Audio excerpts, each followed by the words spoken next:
Working for you, Simon Williams.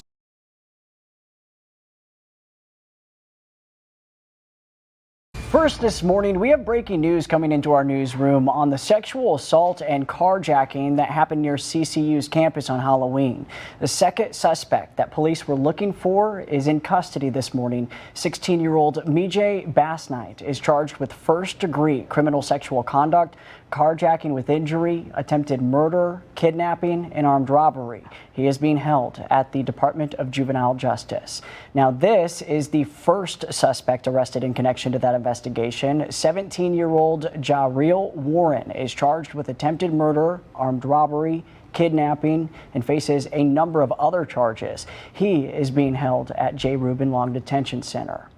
Now, students are demanding more safety measures. This is a protest that some held on campus this week.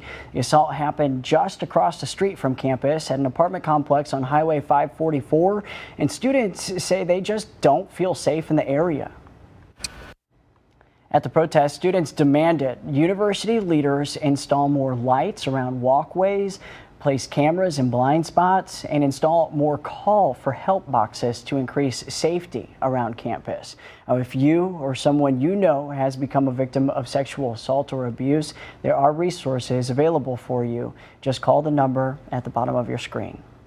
Now, as more than 24 hours passes since a deadly tornado streak ripped across the central part of the United States, we're getting an even clearer picture of the damage that has become an unfortunate reality for many of our neighbors. On your screen here is just one neighborhood turned unrecognizable in Bowling Green, Kentucky.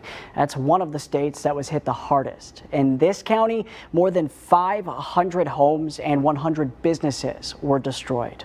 Now, more than 200 miles away in Mayfield, Kentucky, an entire candle factory was leveled. The 100 people that were inside at the time were all trapped, but first responders were able to save them. As they were pulled from the rubble, listen how one of the survivors is describing what she saw as the roof collapsed. Now, President Biden has approved the emergency declaration for Kentucky as officials say this is probably the longest string of tornadoes in U.S. history.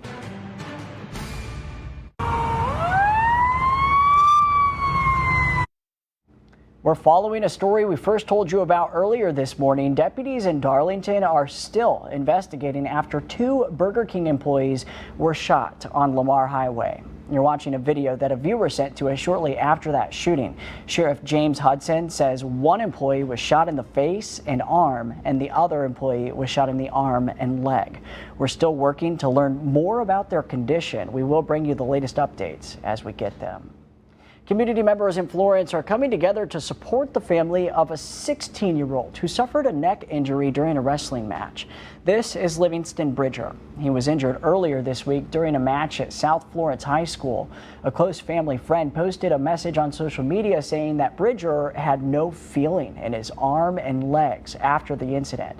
Since then, he has undergone surgery at MUSC and has regained some movement in his arms. South Florence High School held a gathering for Livingston this week. You're asked to keep him and his family in your thoughts and prayers. Just into our newsroom, crews from Horry County's fire rescue are working to contain another fire this morning. This is what they're battling in the Longs area right now. Crews say they responded to the 4-acre fire around 5 o'clock this morning, and now it's grown to about 20 acres. New residents in this area could see smoke today as the State Forestry Commission and fire rescue work to contain the fire. A North Myrtle Beach firefighter was injured while battling a house fire yesterday morning. Officials say crews responded to the 1200 block of Tidewater Drive. Now, the firefighter was taken to the hospital with a shoulder injury. There were no other injuries reported, and the man who lives in the home says he's thankful that his community came together to help get him out of the house. Could new development in Horry County bring nearly 10,000 new residents? An engineering group is proposing development in the Burgess area in the next 5 years, but it still needs to be approved by Horry County Council. Just under 4,000 homes are in the works as a developer is trying to rezone over 700 acres along Highway 707 near St. James High School.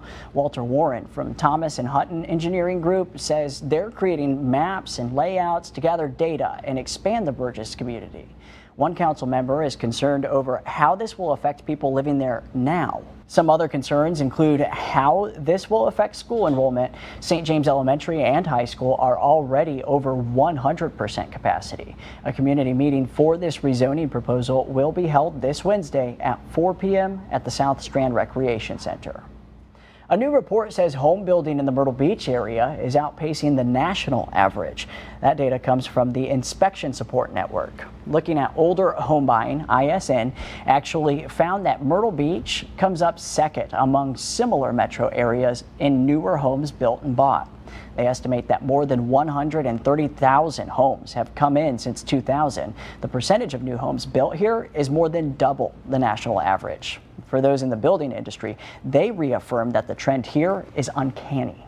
Welcome back. In a must-win game for Alabama, the Crimson Tide gave the Georgia Bulldogs its first loss of the season last night in Atlanta. The Crimson Tide was dominant from the second quarter on, beating the #1 Bulldogs 41-24, along with winning the SEC championship. Alabama notched its 7th straight victory over Georgia. The Crimson Tide is a lock to head back to college football playoffs for the 7th time in 8 years. And we just learned that both teams will head to the college football playoffs. For the second year in a row, CCU quarterback Grayson McCall has been named the Sun Belt Conference Player of the Year. He's the 4th player in conference history to win the award twice. Despite missing 2 games and only playing in the first half of another 2, McCall leads all NCAA FBS in passing efficiency. Now that shatters the NCAA single season record set by Alabama's Mac Jones last year. He also leads all of FBS in yards per pass attempts and is second in passing yards per completion.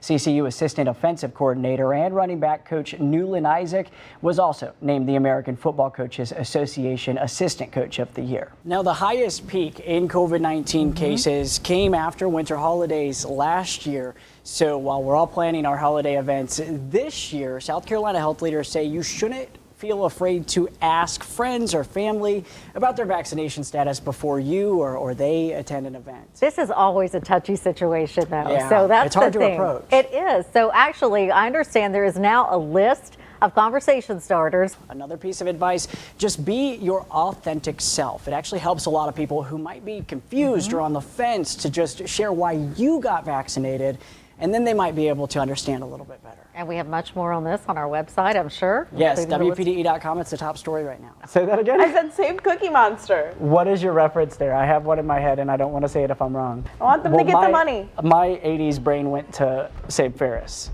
Oh, That's why when you said that, I said, ooh, that's a I great. thought but in my mind when you said reference, I immediately was like, I don't watch enough Sesame Street to be referencing the street. Nope, I went full John Hughes. Yeah, Yep. Save Ferris. All right, now you can donate at multiple Pawleys Island restaurants taking part in the fundraising efforts. Happy Saturday to you. It's 9:31. We're taking a look at the sunrise this morning from our Florence sky camera. This is a time lapse. The sun is not actually moving that fast, but it feels like it. It honestly feels like it. And I'm laughing at myself now because that is perfect. That's the perfect symbol of what I wanted to say, and I didn't plan it. I didn't write that, guys. So we started out this morning, if you were up early enough, in the 40s, some of us in the 30s. We're pushing toward the 70s. That'll be our finish line. And it was just happening so fast as that sun comes up. So I did a thing there, and I love that. My second degree in college, other than journalism, was in Spanish.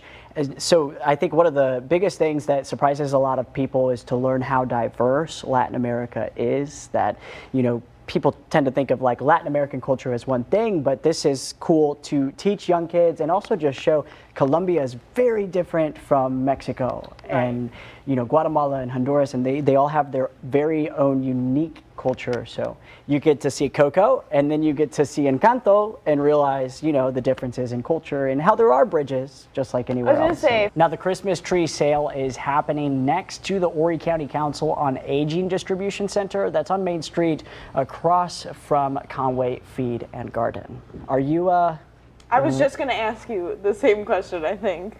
you know, it's big down here, and I didn't realize until I Real moved. trees. Yes, yeah. But was about to say. sometimes we're on the same wavelength, and we have to communicate that. Yes, real trees versus false trees or faux trees. I don't know what to call them. I've never The had a pop-up real trees. tree that I know of. I don't And ever I remember having them at will all. argue that's where we grew up. We both grew up like in the Chicago greater region. I feel like we're not, you know, Right. National Lampoon's Christmas Vacation. We're not going out there in the snow.